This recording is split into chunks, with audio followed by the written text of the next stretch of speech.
La première des choses qui va vous sauter aux yeux lorsque vous regardez un bodybuilder professionnel, c'est ses bras. C'est les bras. C'est pour ça que la plupart du temps, les gens sont obsédés par les bras. Ils adorent travailler les bras et les pecs, bien sûr.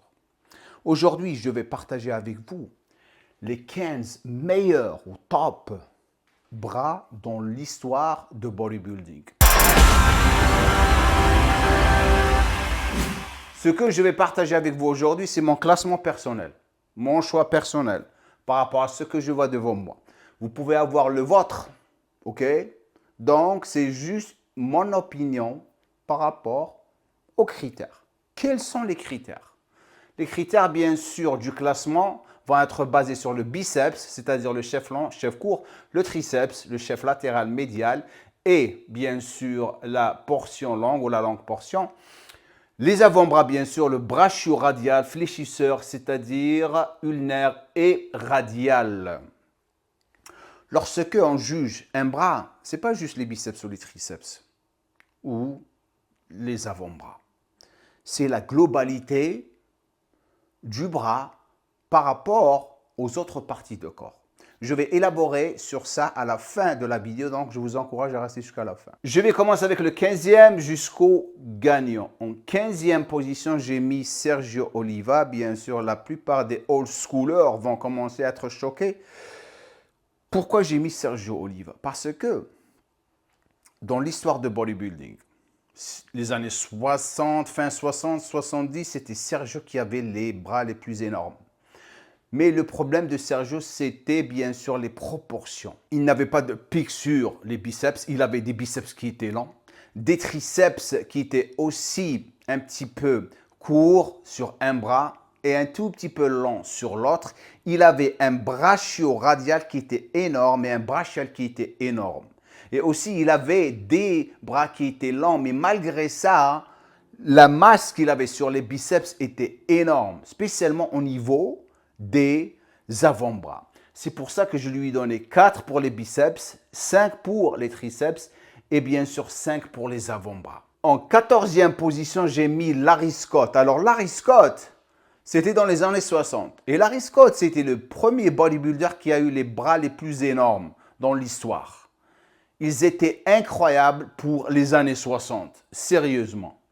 Il avait une génétique incroyable aussi, spécialement au niveau du biceps. Il avait un biceps qui était surdéveloppé par rapport au triceps. Okay? C'est pour ça que je lui ai donné biceps 5. Il avait une meilleure génétique que, bien sûr, Sergio Oliva.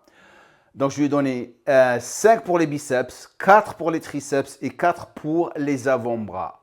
Éventuellement, vers le milieu de sa carrière, il est arrivé à développer encore plus son triceps pour l'avoir en proportion avec le biceps. Mais malgré ça, son chef court était surdéveloppé. Et c'est pour ça que c'est toujours les biceps qui vous sautaient aux yeux. En 13e position, bien sûr, le roi Arnold. Arnold avait des biceps énormes. Super. Mon opinion sur les biceps d'Arnold, je crois que c'est les plus légendaires dans l'histoire de bodybuilding. On le sait très bien. Mais son triceps était faible. C'est pour ça qu'il ne faisait jamais la pose de triceps. Il ne la faisait jamais. Il était malin. Ses avant-bras étaient OK par rapport à la taille de ses biceps. Donc, je lui donnais 5 pour les biceps, 3 pour les triceps et 3 pour les avant-bras. En 12e position, bien sûr, j'ai mis Mike Matarazzo. Alors, Mike, je le connais personnellement. Je me suis même entraîné avec lui. Super gentil comme gars. Il nous a quittés, bien sûr. Il est mort il y a, je crois, 15 ans ou 12 ans ou quelque chose comme ça. Mike, les bras de Mike sont exceptionnels. Spécialement lorsqu'il fait une double biceps. Ça vous tape aux yeux. Il a des biceps qui sont longs. Il a des triceps qui sont longs. Mais le problème, c'est lorsqu'il fait d'autres poses, comme par exemple pose side chest, ou lorsqu'il fait la pose crabe, les triceps disparaissent. Il avait beaucoup de masse au niveau des biceps et le brachial. Mais le vaste latéral du triceps, ça manquait un petit peu. Il n'était pas vraiment défini. Donc, je lui donnais 5 pour les biceps, incroyable. 4 pour les triceps et 4 pour les avant-bras. Il avait des bons avant-bras. Donc ça, c'est bien sûr Mike Matarazzo.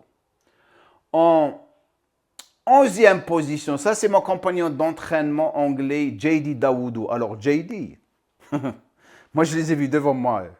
Il a gagné au moins 5 ou 7 ou 8 cm avec moi, devant moi. Je les ai vus exploser encore de plus en plus. Les bras de JD Dawoudou, c'est des bras iconiques dans l'histoire de bodybuilding. Il n'avait pas beaucoup d'attention. Pourquoi? Parce qu'il était en Angleterre, il n'était pas aux États-Unis. C'était un bodybuilder qui était vraiment, vraiment élite. Ses bras sont incroyables. Donc, spécialement son biceps. Biceps 5, triceps 4, avant-bras un tout petit peu faible. La raison pourquoi je lui donnais un 4 pour les triceps, parce que ces triceps, ils n'étaient pas aussi galbés, spécialement le chef latéral. OK. Mais il avait une masse, spécialement double biceps. Regardez cette photo. Incroyable. Et bien sûr, en 10e position, j'ai mis Kevin Levrone. Donc, Kevin Levrone, biceps, je lui donnais 4. Il a de la masse, mais il n'a pas la shape. Spécialement par rapport au chef-flanc. Il a un chef-flanc qui est plat, un chef court énorme, mais son triceps, son chef latéral, c'est ce qui lui donne le galbe de ses bras.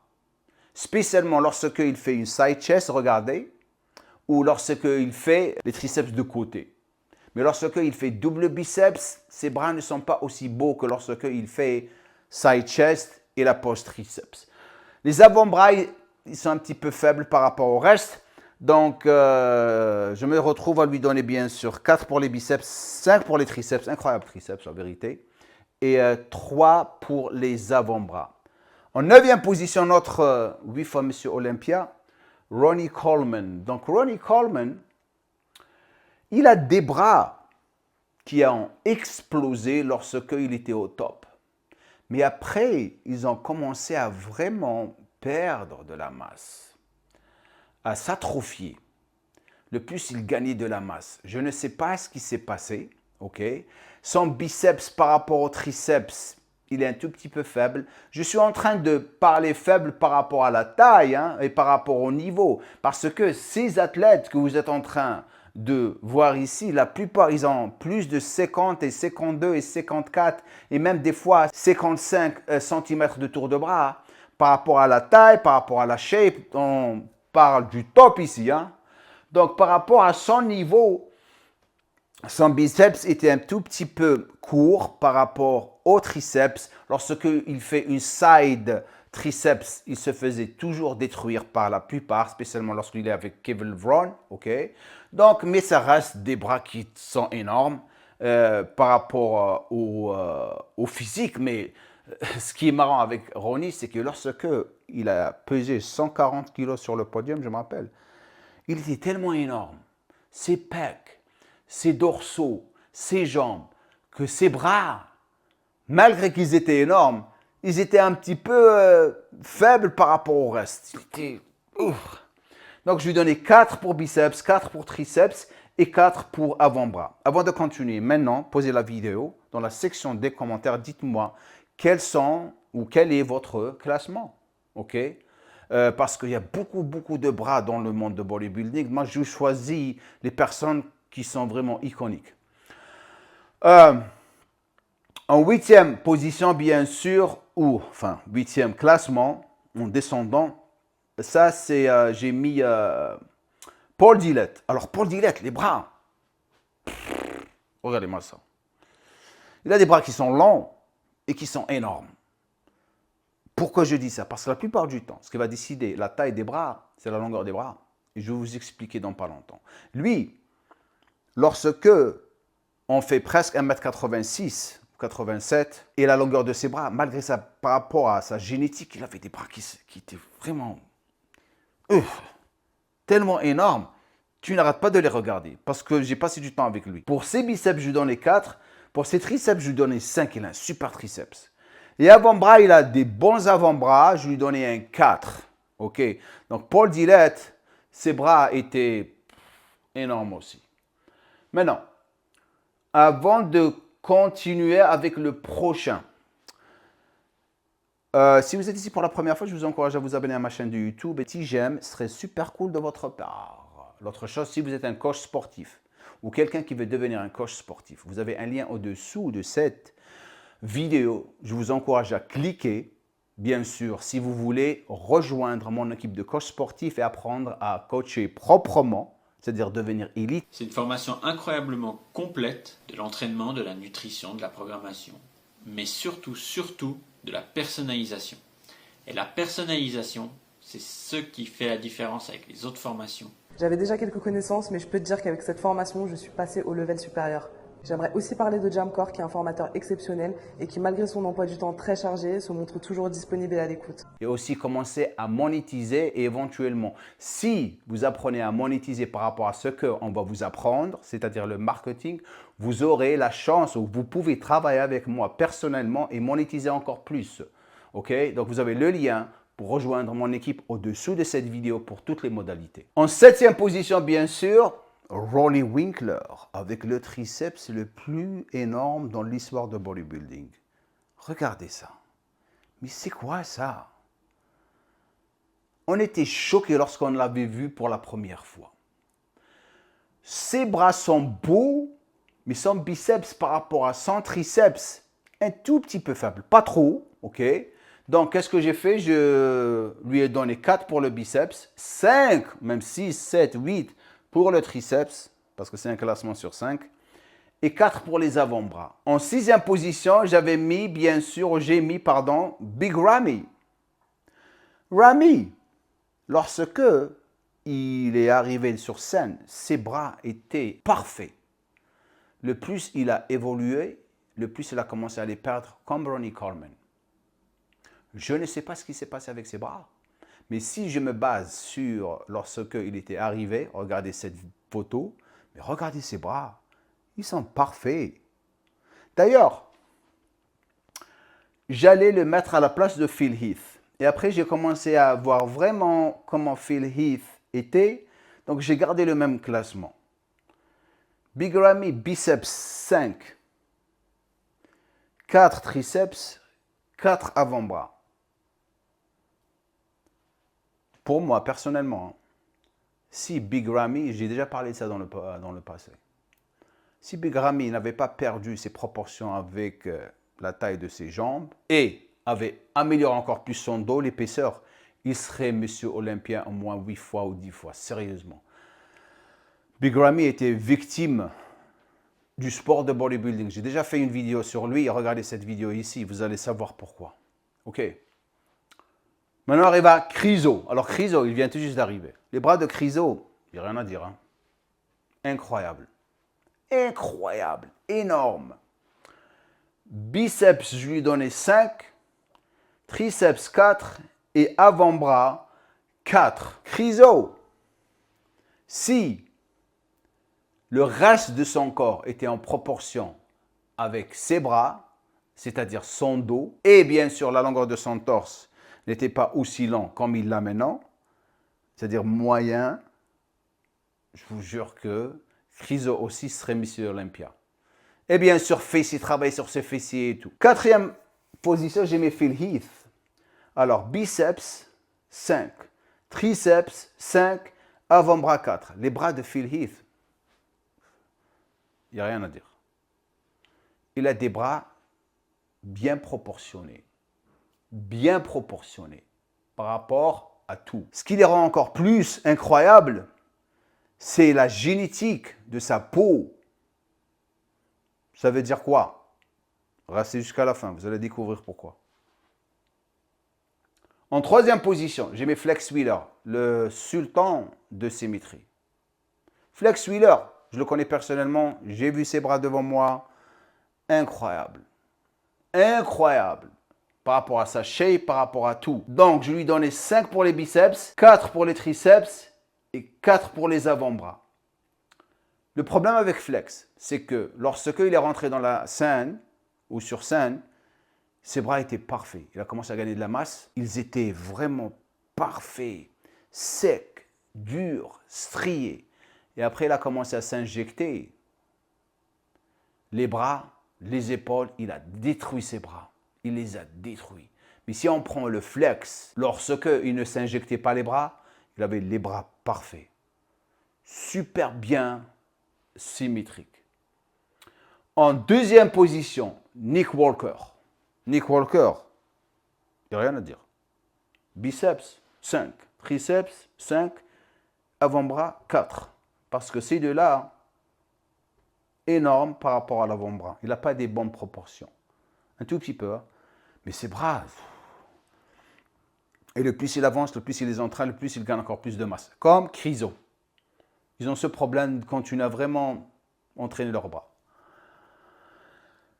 Qu'est-ce que je pourrais dire de plus sur Nick Walker? C'est que lorsque vous voyez son physique, que ce soit en double biceps, ou que ce soit en triceps, ou que ce soit en side chest, les bras sont parfaits. La masse, le galbe, un tout petit peu de manque de détails sur le side chest, mais double biceps et triceps, incroyable. Maintenant, le gagnant. Dans l'histoire de bodybuilding, tous les bodybuilders professionnels sont arrivés à la même opinion. Les Priest a les meilleurs bras dans l'histoire de bodybuilding. Pourquoi? Parce que les Priest, biceps, triceps, avant-bras, super proportionnés. Super proportionnés. Il a tout. Ils ont un pic, ils sont galbés, ils sont proportionnés, que ce soit ici, triceps, que ce soit side chest ou que ce soit double biceps, de dos, de face, par rapport à sa symétrie, c'est les bras parfaits. Parfaits. Les Priest, jusqu'à maintenant, hein, les points qu'il faut toujours prendre en considération pour décider ce qui rend un bras vraiment complet. Maintenant, vous allez comprendre pourquoi mes classements étaient comme ça. La première des choses, la longueur des bras, c'est ce qui va toujours décider la taille des bras par rapport à l'humérus et aussi le radius. OK? La deuxième chose qui va décider la taille des bras, c'est la génétique, les insertions, muscles longs, muscles courts, muscles longs, très facile à hypertrophier, on a déjà parlé de ça. Muscle court, très difficile à hypertrophier. Mais si on a un humérus qui est court, on va avoir la capacité de contracter mieux. Si on a un radius qui est lent, on risque de vraiment causer beaucoup de problèmes au niveau des entraînements. Donc, il y a certaines génétiques spécifiques qu'on doit avoir pour développer des bras parfaits. La troisième chose qu'il faut prendre en considération pour décider un beau bras ou un bras complet, c'est bien sûr les proportions biceps, triceps, avant-bras comme j'ai dit. Lorsque vous avez une partie qui est surdéveloppée que l'autre, le bras ne va pas vraiment apparaître très proportionné. Ce n'est pas juste dans les doubles biceps ou les side chest ou les side triceps. Il y a aussi la pose crabe. Exemple, regardez cette pose où vous voyez Kai Greene en train de faire une pose crabe avec Phil Heath. Kai Greene, lorsqu'il fait ça, il a des biceps qui sont énormes. Maintenant, regardez-le à côté de Phil Heath lorsqu'il fait une pose crabe ou la pose du crabe. Il perd ses bras. La même chose pour Mike Matarazzo. Lorsqu'il fait ça, il perd son triceps. Regardez aussi cette pose où vous avez Ronnie Coleman et aussi Kevin Levrone ensemble. Ils sont en train de faire ça. Regardez les détails du biceps, triceps et brachial sur Ronnie Coleman. Et maintenant, regardez Kevin Levrone. Malgré que Kevin a des triceps ou un chef latéral qui est surdéveloppé, il n'a pas beaucoup de détails. Et c'est là où le juge regarde vraiment et prend en considération tous ces petits détails qui vont faire une différence énorme. Donc, ça ne veut pas dire que tu fais ça, automatiquement, tu as les plus grands bras. L'autre chose qu'il faut prendre en considération, comme j'ai partagé avec vous auparavant, c'est la peau. Il y a des bodybuilders qui ont des peaux qui sont très fines. Donc, tu vois les détails, tu vois les striations. Donc, ça met en valeur le bras. Il est plus énorme, il est plus strié, il est plus galbé. Si on prend l'exemple de Samson Dauda, dernier Olympia, il a des bras énormes, il n'y a pas de détails. La peau, elle est un petit peu épaisse, donc automatiquement, il perd les détails. Et ça, c'est une génétique où il doit faire encore plus de boulot pour conditionner son physique. On va voir avec le temps. Maintenant, la quatrième chose, pour vraiment apprécier des beaux bras, il faut les voir par rapport aux autres parties de corps. Ils sont mis en valeur par rapport aux autres parties de corps. Si on prend par exemple Rami dans cette photo, regardez, c'est beau, regardez comment ils sont tellement beaux, ils sont super proportionnés.